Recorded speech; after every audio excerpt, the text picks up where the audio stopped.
এরপর আমরা মাইটোসিস কোষ বিভাজন সম্পর্কে জেনে নিই। মাইটোসিস যে প্রকার কোষ বিভাজন আমি প্রথমে বলি। এই মাইটোসিস কোষ বিভাজন সংগঠিত হয়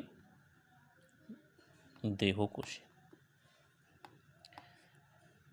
এখন এই দেহকোষ সাধারণত ডিপ্লয়েড প্রকৃতির হয়। ডিপ্লয়েড মানে আমরা জানি যে দু সেট ক্রোমোজোম বিশিষ্ট কোষ। এটা একটা কোষ হলে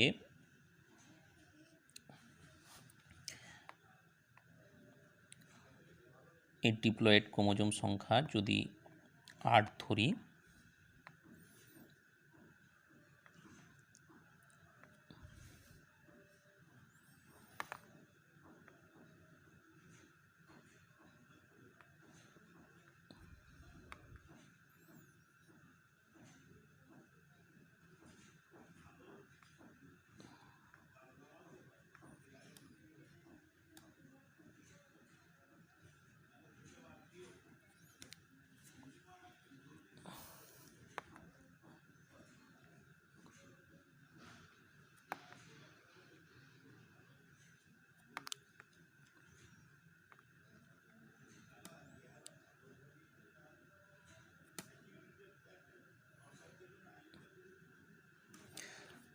তাহলে আমরা দেখতে পাচ্ছি দু সেট ক্রোমোজোম রয়েছে।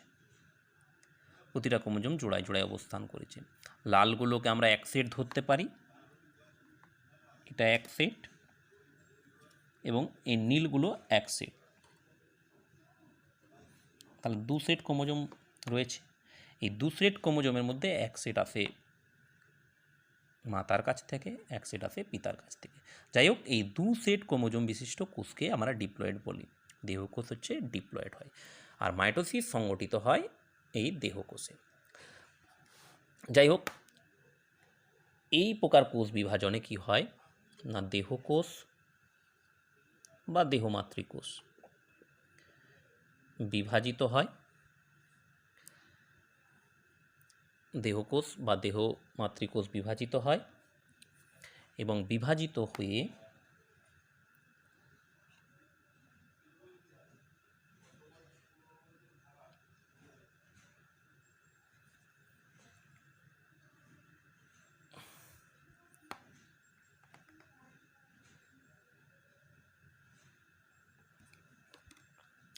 একটু আঁকতে সময় লেগে যাচ্ছে।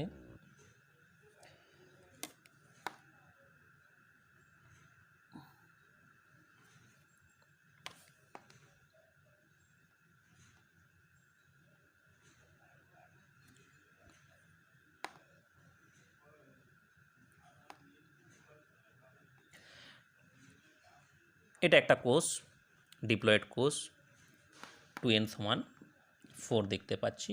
এটা হচ্ছে দেহমাতৃকোষ। যাই হোক, এই কোষটা বিভাজিত হচ্ছে, বিভাজিত হয়ে দুটো অপত্য কোষ সৃষ্টি হলো। দুটো অপত্য কোষ,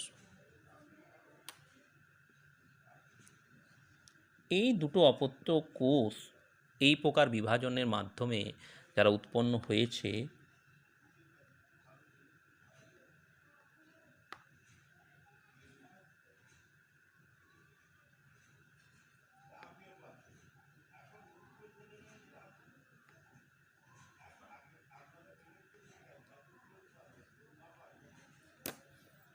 তারা একদম সম্পূর্ণরূপে এক হয়।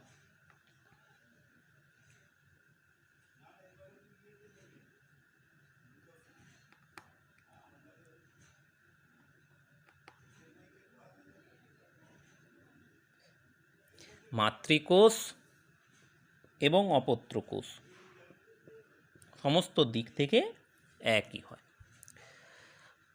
অর্থাৎ আমরা কি বলতে পারি, যে পদ্ধতিতে দেহমাতৃকোষ বিভাজিত হয়ে দেহমাতৃকোষের সমান সংখ্যক ক্রোমোজোম বিশিষ্ট, সমগুণ সম্পন্ন, সম আয়তন সম্পন্ন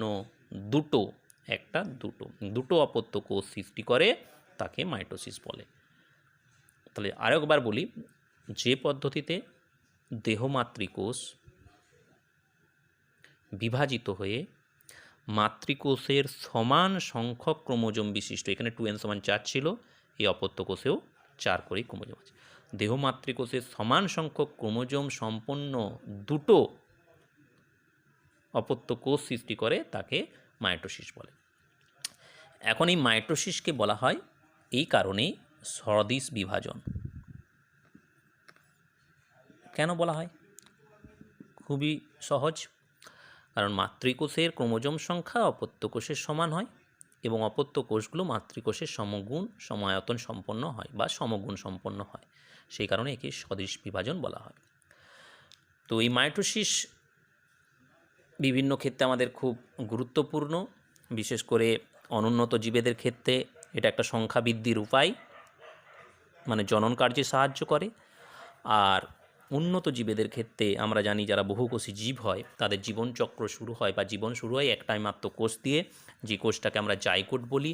এই জাইগোট থেকে এককোষী জাইগোট থেকে একটা বহুকোষী ভ্রূণ, এই বহুকোষী ভ্রূণ এই ভ্রূণ সৃষ্টিতে সাহায্য করে এই মাইটোসিস প্রক্রিয়া, বা এই ভ্রূণ যখন বৃদ্ধি পেয়ে একটা পূর্ণাঙ্গ জীবের রূপ নেয় সেটাতেও মাইটোসিস সাহায্য করে। এছাড়া কোনো ক্ষত স্থান মেরামতিতে সাহায্য করে, বা কিছু কিছু জীবেদের একটা জনন প্রক্রিয়া আছে যে জনন প্রক্রিয়ায় কর্তিত অংশ থেকে একটা পুনরায় তার সম্পূর্ণ দেহটার পুনর্গঠন ঘটে, সেক্ষেত্রেও এই মাইটোসিস বিভাজন সাহায্য করে। আবার আমাদের যে জনন মাতৃকোষ, সেই জনন মাতৃকোষের সংখ্যা বৃদ্ধি এই মাইটোসিসের মাধ্যমে ঘটে। কিছু অযৌন জনন রয়েছে যেগুলোকে আমরা অঙ্গজ বিভাজন বলতে পারি, যেমন ফ্র্যাগমেন্টেশন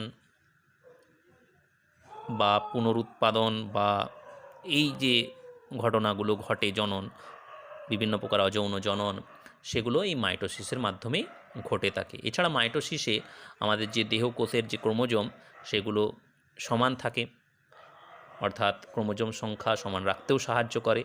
তো এগুলো হচ্ছে মাইটোসিসের গুরুত্ব। কী না, মাইটোসিসের গুরুত্বের মধ্যে অনুন্নত জীবেদের সংখ্যা বৃদ্ধি ঘটে, এককোষী জাইগোট থেকে বহুকোষী ভ্রূণে রূপান্তর বা ভ্রূণের বৃদ্ধিতে সাহায্য করছে, একটা পূর্ণাঙ্গ জীবের দেহ গঠনে সাহায্য করছে। এছাড়া আমরা দেখতে পাচ্ছি ক্রোমোজোমের সংখ্যা ঠিক রাখতে, নির্দিষ্ট রাখতে সাহায্য করছে দেহকোষগুলোতে। এছাড়া জনন মাতৃকোষের সংখ্যা বৃদ্ধিতে সাহায্য করছে, কিছু প্রকার অযৌন জননে সাহায্য করছে। তো মাইটোসিসের এগুলো হচ্ছে গুরুত্ব। এরপর আমরা আসছি এই মাইটোসিসের সংক্ষেপে একটু আলোচনায় চলে আসি। মাইটোসিসের বিভিন্ন পর্যায় আমরা কোষচক্র আলোচনা করার সময় আমরা ইন্টারফেজ সম্পর্কে জেনে গেছি, সুতরাং এখানে আর ইন্টারফেজ নিয়ে কোনো জানার নেই। তো আমাদের মাইটোসিসের যে নিউক্লিয়াসের বিভাজন বা সাইটোপ্লাজমের বিভাজন, যেটাকে আমরা এম ফেজ বলি বা মাইটোটিক ফেজ, এই মাইটোটিক ফেজের দুটো উপদশা, এম ফেজ বা মাইটোটিক ফেজ, এর দুটো উপদশা সম্পর্কে এখানে একটু জেনে নিই। তো প্রথম উপদশা যেটা, সেটার নাম আমি বললাম ক্যারিওকাইনেসিস।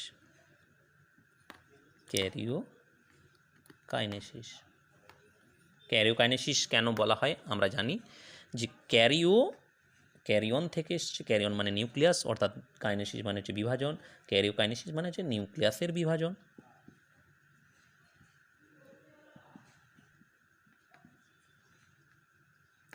এই ক্যারিওকাইনেসিস এটা 4টা দশায় বিভক্ত: প্রোফেজ,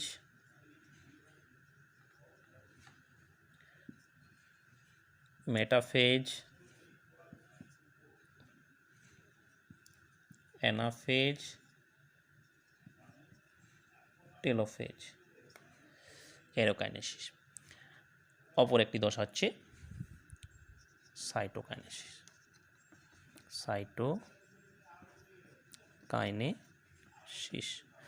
তো যাই হোক, মাইটোসিসের এম ফেজ, ইন্টারফেজ তো আমরা আগে জেনে নিয়েছি। এই এম ফেজ অর্থাৎ মাইটোটিক ফেজ দুটো দশাতে বিভক্ত: ক্যারিওকাইনেসিস মানে নিউক্লিয়াসের বিভাজন, সাইটোকাইনেসিস মানে সাইটোপ্লাজমের বিভাজন। প্লাজমের বিভাজন। এই ক্যারিওকাইনেসিস বা নিউক্লিয়াসের বিভাজন 4টা দশাতে বিভক্ত: প্রোফেজ, মেটাফেজ, অ্যানাফেজ এবং টেলোফেজ। সাইটোকাইনেসিসের সেরকম কোনো ভাগ নেই। সাইটোকাইনেসিস উদ্ভিদ কোষ এবং প্রাণী কোষে একটু পৃথক পৃথক হয়। উদ্ভিদ কোষে সাইটোকাইনেসিসকে বলা হয় কোষপাত বা সেল প্লেট ফর্মেশন এর মাধ্যমে হয়, এবং প্রাণী কোষের ক্লিভেজ বা ফারোয়িং। তো যাই হোক, এরপর আমরা এই প্রোফেজ, মেটাফেজ, অ্যানাফেজ এবং টেলোফেজ সম্পর্কে জেনে নিই।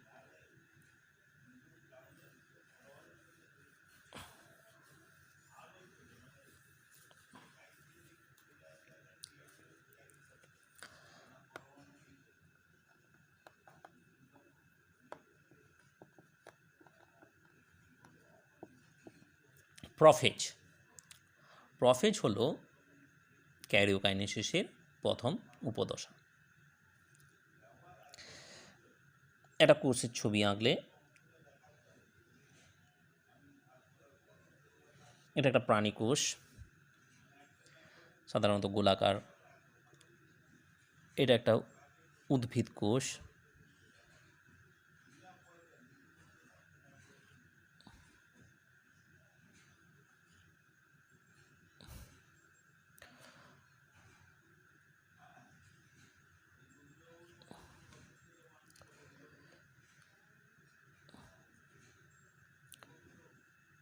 এটা হচ্ছে একটা উদ্ভিদ কোষ, কোষ পর্দা রয়েছে। প্রাণী কোষ, এটা একটা উদ্ভিদ কোষ।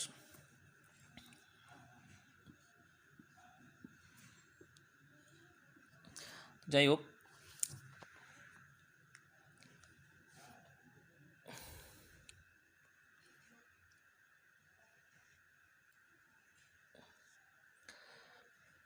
এটা হচ্ছে নিউক্লিয় পর্দা। এখানে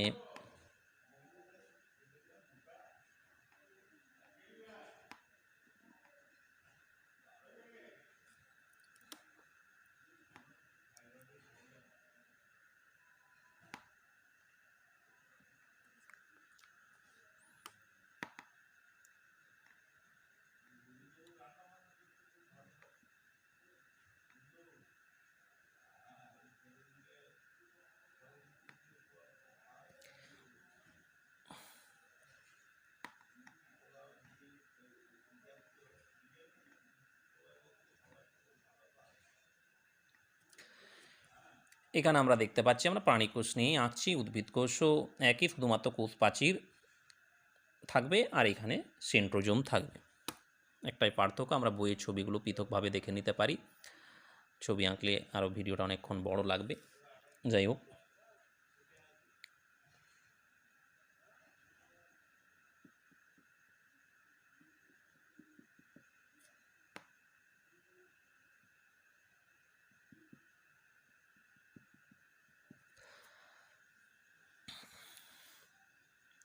প্রাণী কোষের ক্ষেত্রেও একই হবে, শুধুমাত্র সেন্ট্রোজোম থাকবে না, বাকি নিউক্লিয়াসের মধ্যে ক্রোমোজোম টোমোজোম একই রকমভাবে আঁকতে পারি উদ্ভিদ কোষের ক্ষেত্রে। তো কি কি বৈশিষ্ট্য আমরা দেখতে পাচ্ছি এখানে? এখানে প্রধানত যে ঘটনাগুলো ঘটে, ক্রোমোজোম গঠন হতে শুরু করে। আমরা এর আগে ইন্টারফেজের ছবি দেখেছি, সেখানে আমরা দেখেছি যে নিউক্লিয় জালক থেকে পরবর্তী ক্ষেত্রে ডিএনএ বা এবং হিস্টোন প্রোটিনের সম্মিলিতভাবে ক্রোমাটিন জালিকা তৈরি হয়েছে। তো যাই হোক, সেই ক্রোমাটিন জালিকাগুলো ঘনীভূত হতে বা কুণ্ডলীকৃত হতে শুরু করেছে এবং জল বিয়োজন ঘটিয়ে তারা ক্রোমোজোম গঠন হতে শুরু করেছে। ক্রোমোজোম গঠন হতে শুরু করেছে এবং এই ক্রোমোজোমগুলো দৈর্ঘ্য বরাবর দুটো করে অংশ নিয়ে গঠিত হয়। দুটো করে, এই দৈর্ঘ্য বরাবর দুটো করে অংশ দেখতে পাচ্ছি, প্রতিটাতে দুটো করে অংশ দেখতে পাচ্ছি, তাদেরকে আমরা জানি ক্রোমাটিড বলে। তাহলে প্রতিটা ক্রোমোজোম দৈর্ঘ্য বরাবর দুটা করে সূত্রাকার অংশ নিয়ে গঠিত থাকে, এগুলোকে ক্রোমাটিড বলে এবং ক্রোমাটিডগুলো সেন্ট্রোমিয়ার অঞ্চলে পরস্পর সংলগ্ন থাকে। অর্থাৎ এখানে ক্রোমোজোম গঠন হয়ে যাচ্ছে এবং ক্রোমোজোমগুলো ক্রোমাটিড দ্বারা গঠিত হয়। ক্রোমাটিডগুলো পরস্পরকে পেঁচিয়ে অবস্থান করে, যেগুলোকে প্লেকটিনমিক কুণ্ডলী বলা হয়। ক্রোমোজোমের এই প্যাঁচ খাওয়া যে টাইপ তাকে হচ্ছে প্লেকটোনমিক কুণ্ডলী বলে, যাই হোক, এবং পদ্ধতিটাকে বলা হচ্ছে স্পাইরালাইজেশন। এবং এই দশার শেষের দিকে কি হয় না, এই যে নিউক্লিয় পর্দা দেখতে পাচ্ছি আমরা, এই নিউক্লিয় পর্দা ধীরে ধীরে অবলুপ্ত হতে শুরু করে এবং শেষের দিকে সম্পূর্ণরূপে অবলুপ্ত হয়ে যায়। এছাড়া আমার একটু মিস্টেক ঘটে গেছে, এখানে একটা নিউক্লিওলাস থাকতো। তো যাই হোক, এই নিউক্লিওলাস ধীরে ধীরে হালকা হতে শুরু করে, ছোট হতে শুরু করে এবং একসময় অবলুপ্ত হয়ে যায়। প্রোফেজে এই ঘটনাগুলো সংঘটিত হয়। তাহলে প্রোফেজে কি হচ্ছে না, নিউক্লিয় জালিকা জল বিয়োজন ঘটিয়ে কি ঘটে না, ক্রোমোজোম গঠন করে এবং ক্রোমোজোমগুলো কুণ্ডলীকৃত ঘনীভূত হতে শুরু করে। হ্যাঁ, এবং প্রতিটি ক্রোমোজোম দৈর্ঘ্য বরাবর বিভক্ত হয়ে আড়াআড়িভাবে দুটো করে ক্রোমাটিড দ্বারা গঠিত হয়। ক্রোমাটিডগুলো সেন্ট্রোমিয়ার অঞ্চলে পরস্পর সংলগ্ন থাকে। ক্রোমাটিডগুলো পরস্পরকে পেঁচিয়ে অবস্থান করে। এই পেঁচানোর পদ্ধতিকে স্পাইরালাইজেশন বলে এবং এই কুণ্ডলীকৃত অবস্থাটাকে টেকটোনমিক কুণ্ডলী বলা হয়। শেষের দিকে নিউক্লিয় পর্দা এবং নিউক্লিওলাস সম্পূর্ণরূপে অবলুপ্ত হয়ে যায়। প্রাণী কোষের ক্ষেত্রে একটা বিশাল জিনিস ঘটে, যে সেন্ট্রোজোম যে সেন্ট্রিওল দ্বারা গঠিত হয়, সেই সেন্ট্রিওলগুলো বিভক্ত হয়ে দুটো বিপরীত মেরুতে, নিউক্লিয়াসের দুটো বিপরীত মেরুতে এসে অবস্থান করে। এই ঘটনাগুলো প্রোফেজ দশায় ঘটে। তো প্রোফেজের কথাটা এসছে গ্রিক শব্দ প্রো, এবং ফেজ মানে হচ্ছে দশা। প্রো অর্থাৎ পূর্ব এবং ফেজ মানে দশা, অর্থাৎ এটা হচ্ছে প্রথম দশা। কাকে বলবো প্রোফেজ দশা না, নিউক্লিয়াসের বিভাজনের যে দশায়, এটা তো নিউক্লিয়াসের বিভাজনের যে দশায় নিউক্লিয় জালক থেকে ক্রোমোজোম গঠিত হয় এবং নিউক্লিয় পর্দা নিউক্লিওলাসের অবলুপ্তি ঘটে, সেই দশাটাকে আমরা প্রোফেজ দশা বলি। তো প্রোফেজ দশার চিত্র প্রাণী কোষ হলে এরকম, উদ্ভিদ কোষ হলে এরকম, শুধুমাত্র সেন্ট্রোজোম দুটো থাকবে না উদ্ভিদ কোষের ক্ষেত্রে এবং কোষ প্রাচীর থাকবে। তো এটা হচ্ছে প্রোফেজ দশা।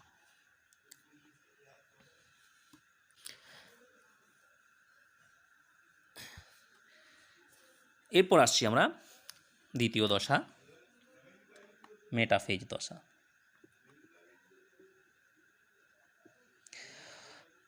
এই মেটাফেজ হলো, মেটা কথাটা গ্রিক অর্থ এর পরবর্তী বা দ্বিতীয়, এবং ফেজ মানে হচ্ছে দশা। এটা দ্বিতীয় দশা। এই দশায় এবং প্রোফেজ দশার মাঝখানে একটা ক্ষণস্থায়ী দশা হয়, যাকে প্রোমেটাফেজ দশা বলে। এই প্রোমেটাফেজ দশার মধ্যেই নিউক্লিয় পর্দা নিউক্লিওলাস অবলুপ্ত হয়ে যায় এবং বেমের গঠন প্রায় সম্পূর্ণ হয়ে যায় এবং ক্রোমোজোমগুলো কেন্দ্রের অবস্থান করে কোষের। তো যাই হোক, এই মেটাফেজ দশার একটা চিত্র অঙ্কন করা যাক। তো প্রোফেজ দশার চিত্র আমরা দেখেছি, এরপর মেটাফেজ দশার যদি চিত্র দেখি,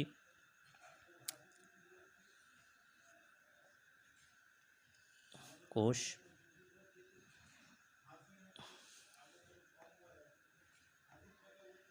সেন্ট্রোজোম,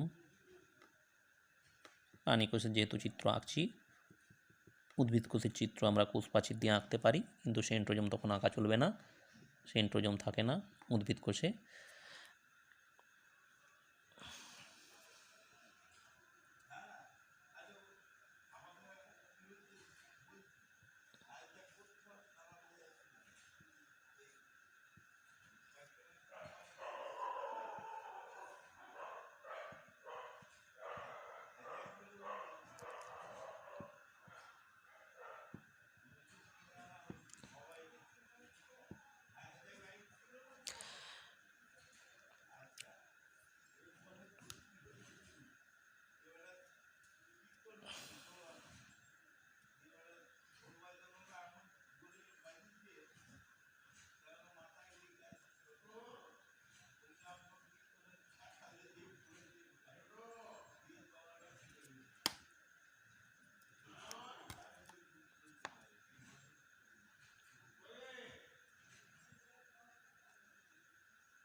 এটা হচ্ছে একটা মেটাফেজ দশার চিত্র। তো এখানে আমরা কি দেখতে পাচ্ছি, এখানে কী কী বৈশিষ্ট্য, আমরা ছবিটা দেখে অনেকগুলো বৈশিষ্ট্য দেখে নিতে পারছি। যে এখানে দেখছি যে এই দশাতে নিউক্লিয় পর্দা এবং নিউক্লিওলাস সম্পূর্ণরূপে অবলুপ্ত হয়ে গেছে, দেখতে পাওয়া যায় না। বেমের গঠন সম্পন্ন হয়েছে। বেমের দুই প্রান্তকে মেরু বলছি এবং মাঝখানের অঞ্চলটাকে নিরক্ষীয় অঞ্চল বলছি। এই নিরক্ষীয় অঞ্চলে ক্রোমোজোমগুলো অবস্থান করছে। এই নিরক্ষীয় অঞ্চলে ক্রোমোজোমে যে জায়গাটায় অবস্থান করে নিরক্ষীয় অঞ্চল বলা হয়, এটাকে মেটাফেজ প্লেট বলা হয়। ঠিক আছে। এবং তারা কি হয় না, এই কাইনাটোকোর দ্বারা সংলগ্ন থাকে এক ধরনের বেমতন্তুর সঙ্গে। এই বেমতন্তু তিন রকমের হয়ে থাকে। কিছু কিছু তন্তু রয়েছে দেখছি একদম কন্টিনিউয়াস অবস্থান করে, যে বেমের দুই মেরুকে যুক্ত রেখেছে, এগুলোকে বলা হয় কন্টিনিউয়াস তন্তু বা নিরবিচ্ছিন্ন তন্তু। কিছু তন্তু যেগুলো ক্রোমোজোমের সেন্টোমিয়ার থেকে মেরু পর্যন্ত রয়েছে, সেগুলোকে ক্রোমোজোমাল তন্তু, মানে ক্রোমোজোমগুলো যে বেমতন্তুর সঙ্গে যুক্ত রয়েছে সেগুলোকে আমরা ক্রোমোজোমাল তন্তু বলছি। এছাড়া আরও এক ধরনের তন্তু থাকে যেগুলো আমরা অ্যানাফেজ দশায় দেখতে পাবো, সেগুলোকে বলা হয় ইন্টারজোনাল তন্তু। এই ক্রোমোজোমের যে ক্রোমাটিড, এই ক্রোমাটিডগুলো যখন বিচ্ছিন্ন হবে তাদের মাঝে এক ধরনের তন্তুর আবির্ভাব ঘটবে, সেগুলো হচ্ছে ইন্টারজোনাল তন্তু। তো এটা হলো নিউক্লিয়াসের বিভাজনের দ্বিতীয় দশা। ঠিক আছে। তো এই দশায় ক্রোমোজোমগুলো দেখতে অনেকটা ভি আকৃতির মতো, আই আকৃতির মতো, জে আকৃতির মতো, বিভিন্ন, বিশেষ করে ভি এবং জে আকৃতির মতো দেখতে লাগে। আর আমরা দেখছি যে উদ্ভিদ কোষের ক্ষেত্রে, এটা তো প্রাণী কোষ এঁকেছি, উদ্ভিদ কোষের ক্ষেত্রে বেম গঠনে সাহায্য করে মাইক্রোটিউবিউল এবং প্রাণী কোষের ক্ষেত্রে অ্যাস্টাররশ্মি। তো এটা হলো মেটাফেজ দশা।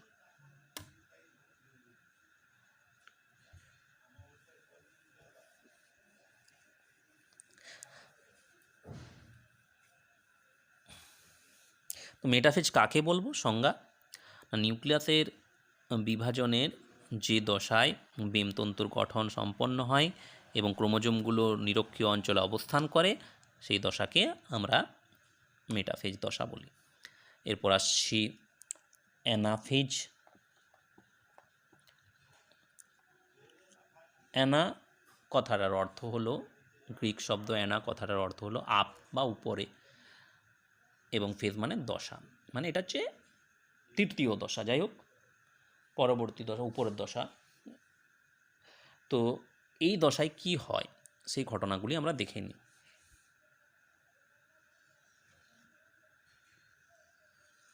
এটা কোষ, তার মধ্যে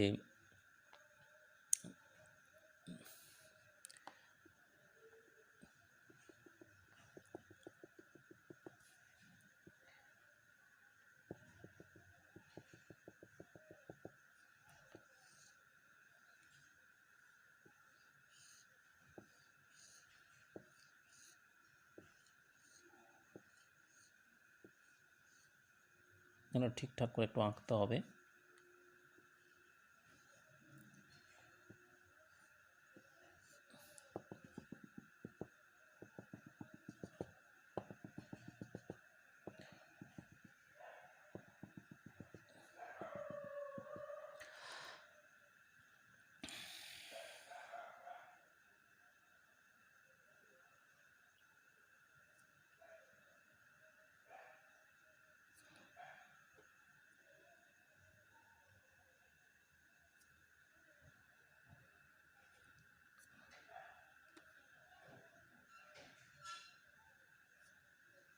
মেটাফেজ আর অ্যানাফেজের ছবি যদি আমরা ট্যালি করে আঁকি একটু ভালো হয়। কালারিংগুলো যদি সেম করি, সেম ক্রোমোজোমগুলো যদি দেখাই সেম পজিশনে, তাহলে খুব সুবিধা হয়, ভালো হয়। তো যাই হোক, এখানে আমরা দেখতে পাচ্ছি যে একটা ক্রোমোজোম, এর আগের দশায় কি দেখলাম, যে ক্রোমোজোম সেন্টোমিয়ার অঞ্চলে দুটো ক্রোমাটিড দ্বারা সংলগ্ন রয়েছে।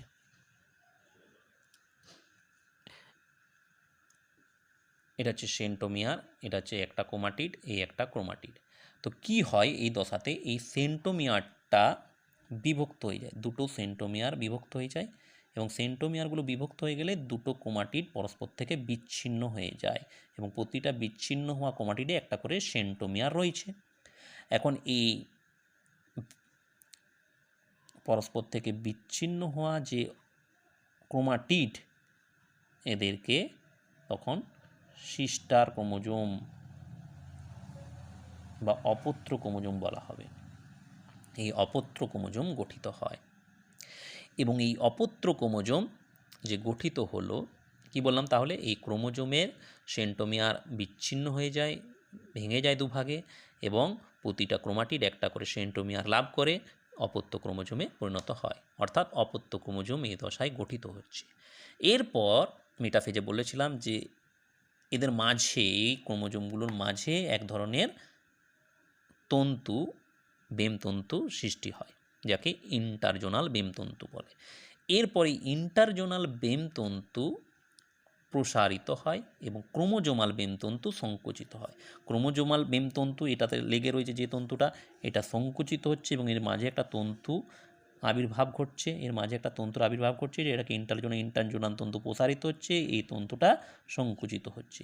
এর ফলে টান হয় এবং ক্রোমোজোমগুলো, মানে অপত্য ক্রোমোজোমগুলো দুটো মেরুর দিকে অগ্রসর হতে শুরু করে। তাহলে অর্ধেক সংখ্যক ক্রোমোজোম বেমের এক মেরুর দিকে, বাকি অর্ধেক সংখ্যক ক্রোমোজোম বেমের অপর মেরুর দিকে অগ্রসর হতে শুরু করে।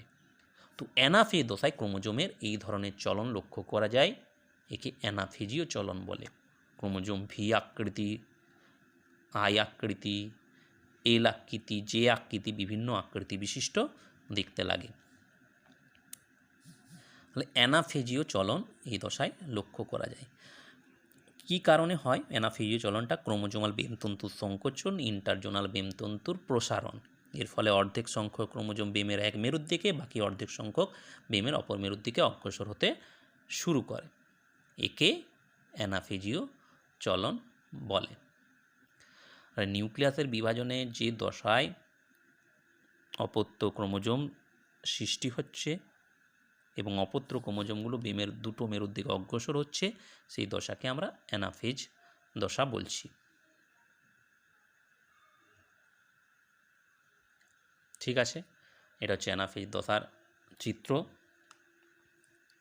এরপর আমাদের যে লাস্ট দশা রয়েছে সেটাকে আমরা দেখে নিই।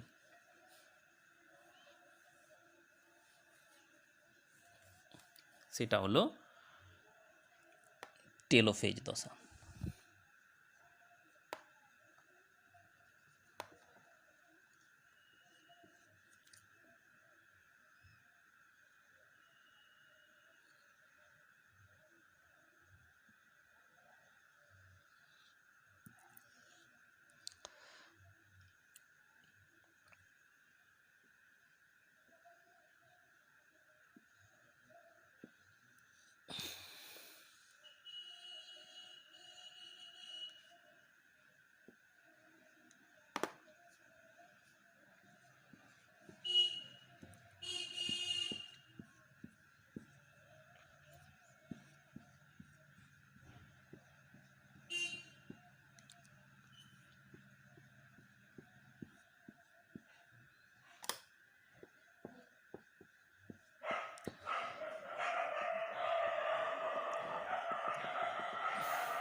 এটা হলো টেলোফেজ দশা। এটা হচ্ছে নিউক্লিয়াস বিভাজনের শেষ দশা।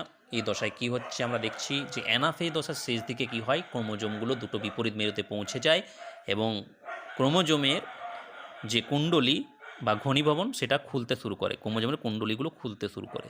ক্রোমোজোমের কুণ্ডলী খুলে যায় এবং সেগুলো নিউক্লিয় জালিকা গঠন করে এবং জল গ্রহণ করে নিউক্লিয়াস ফিত হয়। তার আগে নিউক্লিয় জালিকা খোলার সঙ্গে সঙ্গে ক্রোমোজোম কুণ্ডলী যখন খুলছে, ঠিক সেই সময় যে এন্ডোপ্লাজমিক রেটিকুলাম সেগুলো তাদের চারপাশে সজ্জিত হয়ে নিউক্লিয় পর্দা গঠন করে। ক্রোমোজোমের কুণ্ডলী খুলে যায়, খুলে গিয়ে নিউক্লিয় জালিকা তৈরি করে এবং নির্দিষ্ট ক্রোমোজোম থেকে, যে আমরা ক্রোমোজোমের জানি যে গৌণখাঁজ থেকে নিউক্লিওলাসের পুনর্গঠন হয়, এখানে নিউক্লিওলাস সৃষ্টি হয়ে যায়।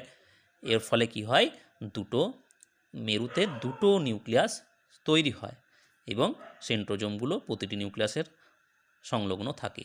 অর্থাৎ এই দশাতে দেখতে পাচ্ছি আমরা নিউক্লিয়াসের পুনর্গঠন হয়ে গেছে, পুরো দুটো নিউক্লিয়াস গঠন হয়েছে। নিউক্লিয়াসের মধ্যে আমরা নিউক্লিয় জালক দেখতে পাচ্ছি, নিউক্লিওলাসের আবির্ভাব ঘটেছে। প্রতিটি নিউক্লিয়াসের কাছে একটি করে সেন্ট্রোজোম রয়েছে প্রাণী কোষের ক্ষেত্রে। তো যাই হোক, এটা হচ্ছে টেলোফেজ দশা। এই হলো আমাদের সম্পূর্ণ মাইটোসিস কোষ বিভাজনের ক্যারিওকাইনেসিসের বিভিন্ন দশা।